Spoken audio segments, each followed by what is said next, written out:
Caros amigos, bem-vindos a mais um episódio de Hoje no Mundo Militar. Neste vídeo falaremos sobre a forte reação israelense às declarações do presidente Lula, que foi declarado persona non grata por Israel, com o chanceler israelense dizendo mesmo que o presidente atacou o Estado de Israel. Mas como o Brasil pode ser diretamente afetado por isso?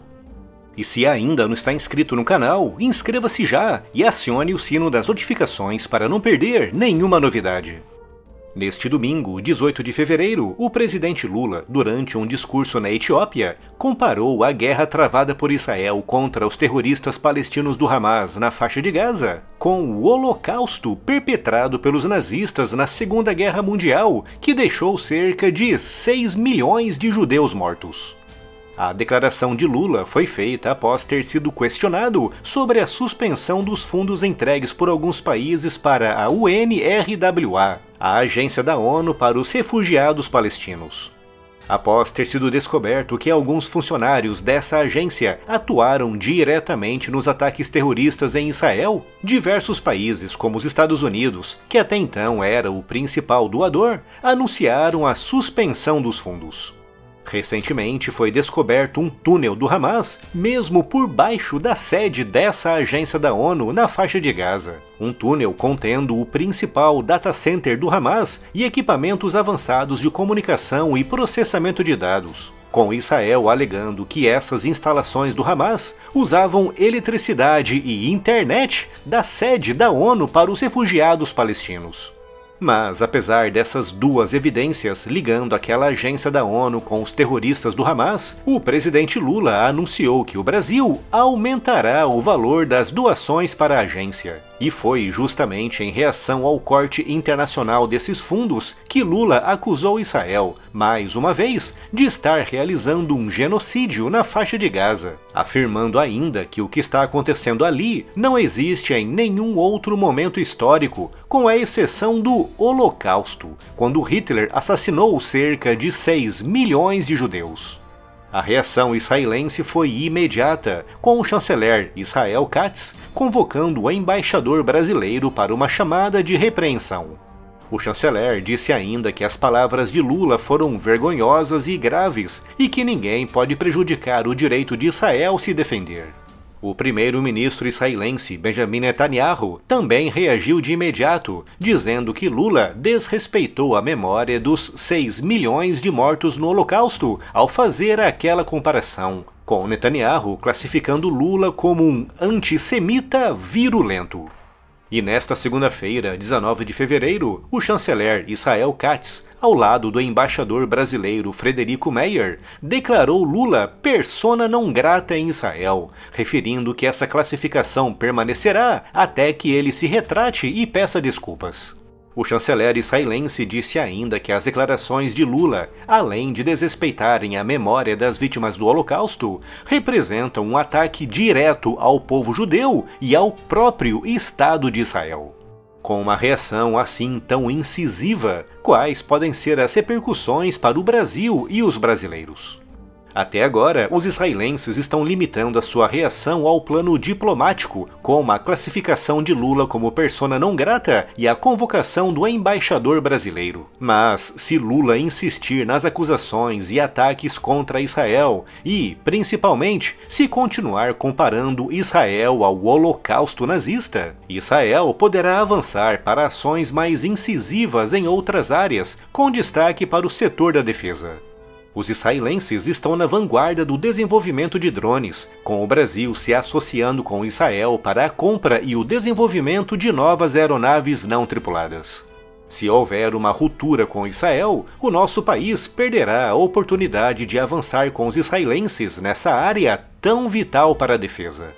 Outra área na defesa brasileira com uma forte presença israelense é nos mísseis, com o exército operando algumas unidades do míssil antitanque Spike, e com a força aérea operando mísseis ar-ar como o Derby, que apesar de estar em vias de substituição por mísseis mais modernos, ainda representa a espinha dorsal dos mísseis ar-ar dos nossos caças F-5. Ainda nessa área, o Brasil opera unidades do Python 4, além das bombas inteligentes como a Lizard e a Spice, que será usada nos novos caças Gripen. Se houver uma ruptura com Israel, a FAB precisará adquirir às pressas outros mísseis e de integrá-los nos caças atuais, processos que costumam ser caros e demorados. Empresas e instituições brasileiras de pesquisa mantêm também protocolos com empresas israelenses para o desenvolvimento de tecnologias na área da defesa. E se a contenda realmente extrapolar, Israel pode, no extremo, impor um boicote ao Brasil na área da defesa, o que significa que qualquer equipamento militar à venda no mundo que tenha, nem que seja uma pequena peça israelense, será proibida de ser vendida para o Brasil. E se considerarmos que peças israelenses equipam realmente muitos sistemas de defesa no mundo, seria algo que impactaria profundamente o nosso país. Só para terem uma noção, nem mesmo o novo caça brasileiro, o F-39 Gripen, poderia continuar sendo produzido, já que a empresa que faz o display é israelense. A nível comercial, o fluxo de negócios é bem limitado, estimado em 2022 em 2 bilhões de dólares de importações brasileiras e 1,9 bilhão de dólares em exportações para Israel. E por isso, o maior impacto, em caso de ruptura, seria mesmo em setores de alta tecnologia e principalmente no setor da defesa. Mas, como referi, trata-se de um cenário extremo e que só ocorrerá se Lula, por exemplo, dobrar a aposta e continuar equiparando Israel com a Alemanha nazista. Quando analisamos a situação, vemos que é, na realidade, uma crise diplomática que poderia ter sido perfeitamente evitável. Muitos países estão criticando duramente Israel pelas ações na faixa de Gaza, mas Lula realmente pegou pesado ao comparar Israel com nazistas. Se a intenção de Lula era realmente criticar Israel, poderia tê-lo feito de inúmeras outras formas, mas escolheu, de forma intencional, seguir justamente pelo caminho que mais profundamente irrita e incomoda os israelenses, que são as tais comparações com o nazismo. Nem mesmo inimigos jurados de Israel como Irã, Síria, Líbano e os Houthis iemenitas foram tão longe como Lula foi. Ou seja, Lula conseguiu ser mais antissemita do que nações islâmicas que há décadas se dedicam a destruir Israel. E, como toque final para deixar a cena ainda mais dantesca, os terroristas palestinos do Hamas agradeceram o presidente Lula.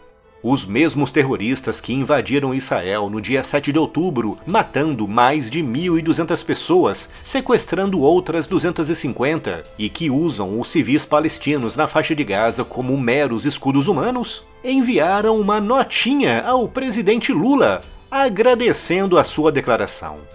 Como eu disse, a forte indignação israelense pode indicar que a situação não será resolvida com um mero puxão de orelhas diplomático. E se Lula insistir nas acusações e nas comparações entre Israel e nazistas, a crise, que como eu também disse era perfeitamente evitável, poderá escalar e resultar na ruptura das relações do nosso país com aquela que é a única democracia plena em todo o Oriente Médio, com Lula preferindo aproximar e associar o Brasil com ditadores e líderes autocráticos.